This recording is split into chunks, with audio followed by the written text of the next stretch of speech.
नमस्कार दोस्तों, एस्ट्रो मनन में आपका स्वागत है। मैं अशोक अग्रवाल।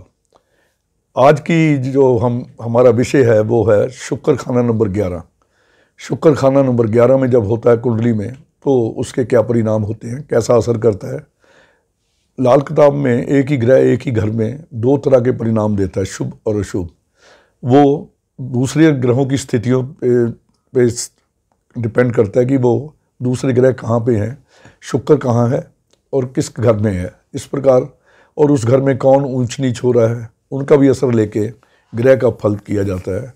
तो ये लाल किताब की अपनी ग्रामर है। तो आज की जो हमारा चर्चा का विषय है वो है शुक्र खाना नंबर 11। शुक्र खाना नंबर 11 की जो वस्तुएं लिखी हुई हैं 1942 की किताब में, वो है रुई, मोती, सफ़ेद दही रंग। इसका मतलब जो ये चीज़ें हैं ये उपायों में भी काम आती हैं।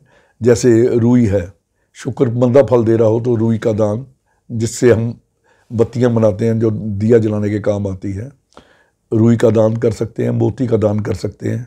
और सफ़ेद रंग दही, सफ़ेद रंग जो दही जैसा, यानी कि of white, cream chalk white जिसे कहते हैं, ऐसे रंग के वस्त्र पहनने से भी जो शुक्र 11 का है वो ठीक होता है।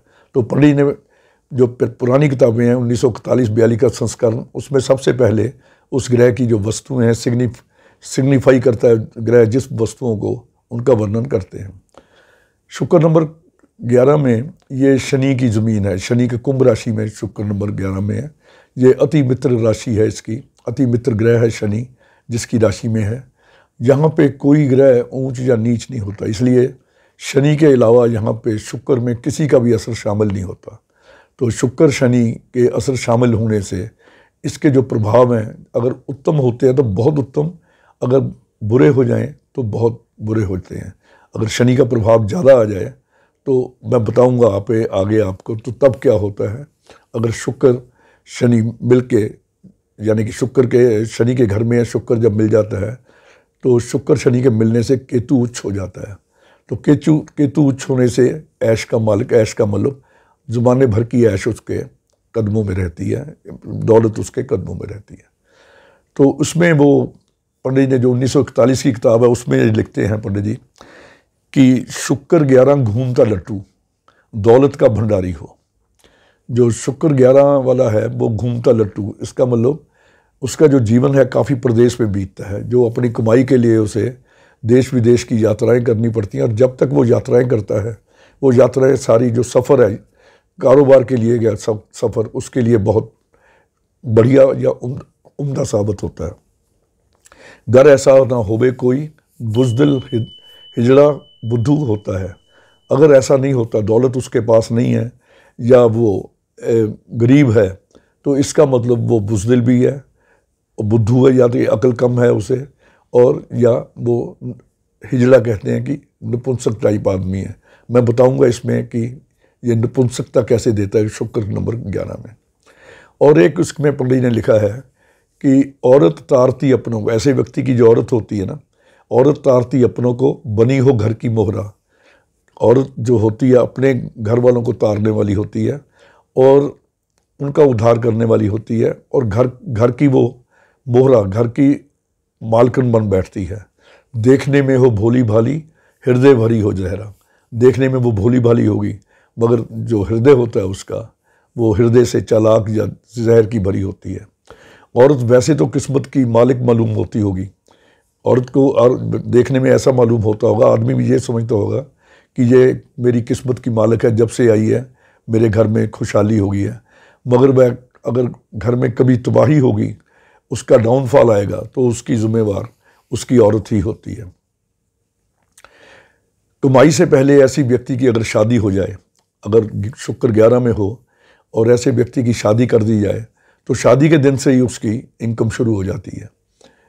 और छुपे काम करने का, ऐसे आदमी जो छुपे काम होते हैं वो करने के आदी होते हैं, और हरदम स्वभाव बदलने वाला, जो मैंने पहले घूमता लट्टू कहा है, उसका मतलब देश प्रदेश में यात्राएं करने वाला भी होता है।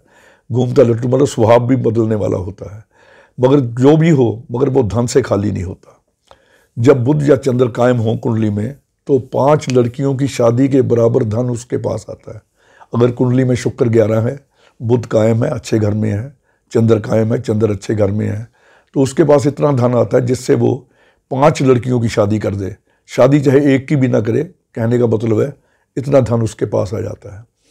और शुक्र खाना नंबर 11 में हो और राहु खाना नंबर 12 में हो तो उसमें इस व्यक्ति के जब भी लड़की होगी उसके बाद धन पैदा होना शुरू हो जाएगा, धन की आमद शुरू हो जाएगी। अगर मान लो उसके 6 लड़कियां या 5 लड़कियां, 4 लड़कियां जितनी भी होती हैं तो धन की बहुतायत हो जाएगी। लड़कियों के साथ साथ धन बढ़ता है अगर शुक्र 11 और राहु 12 में हो। अब मंदी हालत पे इस पे आते हैं कि उसमें बताया मंदी हालत कैसी होती है। उन्होंने हस्तरेखा से भी बताया पंडित ने कि ये जो ऊपर दिल की रेखा है ये सिर की रेखा है, line of heart, line of mind, ये इनके बीच ये जो जगह बचती है शनि की उंगली और सूर्य की, ये शनि की उंगली और ये सूर्य की उंगली, अनामिका और मध्यमा, इनके बीच में अगर यहाँ ये दिल रेखा और सिर रेखा के बीच में क्रॉस आ जाए और सिर रेखा के नीचे एक छोटी सी रेखा आ जाए तो ऐसा आदमी स्वभाव बदलने वाला भी होगा। और उसमें जो शुक्र खराब की, जो मंदे शुक्र की निशानियां हैं वो शुरू हो जाती हैं। मंदे शुक्र की निशानियां क्या होती हैं? हर काम पर्दे में करने वाला, हर काम को पर्दे में करना, छुप के करने वाला होगा। देखने को भोला भाला लगेगा मगर अंदर से चालाकी से भरा हुआ होगा। हरदम स्वभाव बदलते रहने की आदत होगी जो कि उसके लिए हानिकारक सिद्ध होगी।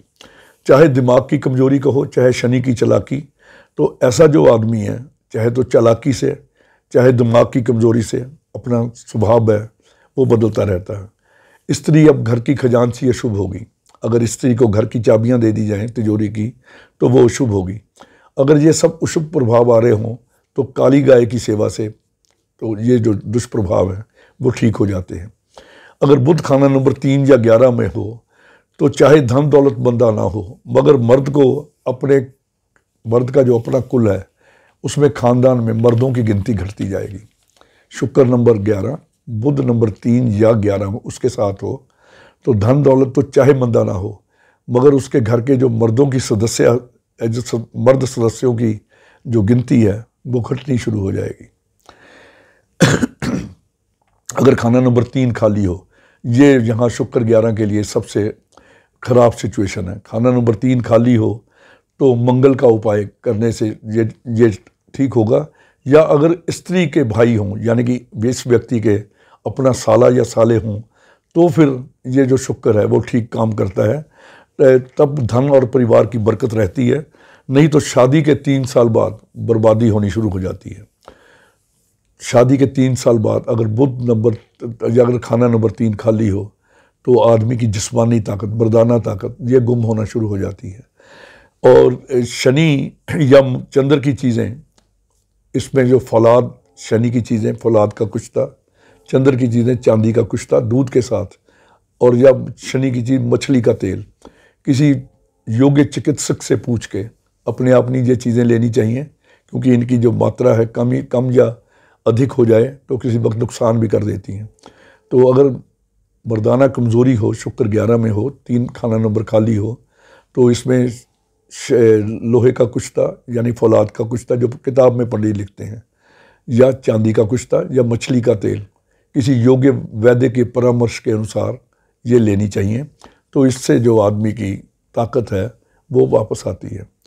तो एक बार हम अपने गुरुजी के साथ बैठे थे तो कोई आदमी आया, वो उसकी कुंडली हमारे गुरुजी देख रहे थे। बहुत पुरानी बात है, 35 साल पुरानी होगी। तो उन्होंने उनसे पूछा भी इस साल तू अचानक से कमज़ोरी फील कर रहा है यानी कि तेरे में नपुंसकता फील कर रहा है? कहता हाँ जी। कहता मैं तो अच्छा भला था, मुझे पता नहीं क्या हुआ। तो उन्होंने देखा कि कुंडली में वर्षफल में शुक्र 11 आया हुआ था और किसी टकराव में, और 3 खाली था, और किसी छठे घर से जब नहीं 6वीं या 8वीं दृष्टि से किसी से वो टक्कर भी खा रहा था। तो उन्होंने मुझे कहा कि ये देख यार, ये देख, ये 1 साल के लिए आया है इस स्थिति में, तब भी इसने अपना इफेक्ट दिखा दिया। तो मैंने उनसे बात की कि मैंने एक बार किसी ज्योतिष की बहुत पुरानी कुंडली में, जिसमें एपिक हीरोज़ की कुंडलियाँ होती हैं, द्रौपदी की, अर्जुन की, भगवान राम की, कृष्ण की, ऐसे मैंने अर्जुन की कुंडली देखी थी। मुझे और तो कोई ग्रह नहीं थे याद, तो वहाँ पे शुक्र नंबर 11 में था उसका। तो मैंने उनसे बात कही कि मैंने कहा जी शुक्र अर्जुन के भी 11वें घर में था, हो सकता है उस वर्ष उसके भी ऐसे ही शुक्र आया हो जब वो अज्ञातवास में थे, क्योंकि जब उसे वो विराट राजा के जहाँ 1 साल के लिए ब्रिहनल्ला के रूप में, यानी कि एक डांसर के रूप में लड़की का भेष धारण करके रहना पड़ा था। तो हमारे गुरु बड़े खुश हुए। तो खैर ये मतलब पुरानी बात है। तो ये कहने का मतलब है कि शुक्र नंबर 11 में हो, खाना नंबर 3 से तीन खाली हो, या 6-8 कोई 6वीं 8वीं टक्कर उसे पड़ रही हो, तो उस साल ये स्थिति हो जाया करती है। अगर ऐसी स्थिति हो तो किसी योग्य परामर्श वैद्य से परामर्श लेके आप, जैसे मैंने बताया, चांदी या लोहे की चीज़ों का सेवन, कुश्तों का सेवन, या कोई दवाई ऐसी जो जिसमें ये चीज़ें डली हों, वो किसी डॉक्टर या वैद्य से पूछ के आप ले सकते हैं। और अगर इस शुक्र को यहाँ ठीक करना हो तो मैंने खुद अपना एक उपाय बनाया हुआ है कि 121 रुई की बत्तियाँ जिसके हम दिया जलाते हैं, 11 बत्ती के 11 पैकेट बनाएं, छोटे छोटे, बल्कि कागज़ में लपेट लें उन्हें और वो मंदिर में रख दें, और या किसी मोती को भी दान कर सकते हैं। अगर सबसे सरल दान इसका ये है कि आप तेल का दान, सरसों का तेल, वो ज़्यादा कदम मंदिर में या किसी लंगर में, गुरुद्वारे में देते रहें जो लोगों के खाने के काम आए। या सबसे जो बेहतर उपाय है इसका वो है बुध की पालना, यानी कि बच्चों, छोटी बच्चियाँ हैं उनको कंजक सेवा जिसे हम कहते हैं, अक्सर करता रहे। छोटे बच्चों को मिठाई देता रहे या मीठी चीज़ें देता रहे। ये बुध की पालना, या अपनी बहन बुआ की सेवा करे, बच्चों की, भतीजियों की, उनकी सेवा करने से तो ये जो शुक्र है यहाँ पे ये ठीक हो जाता है। आज बस इतना ही। कल किसी नए विषय के साथ फिर आपके सामने प्रस्तुत रहूँगा। धन्यवाद, नमस्कार।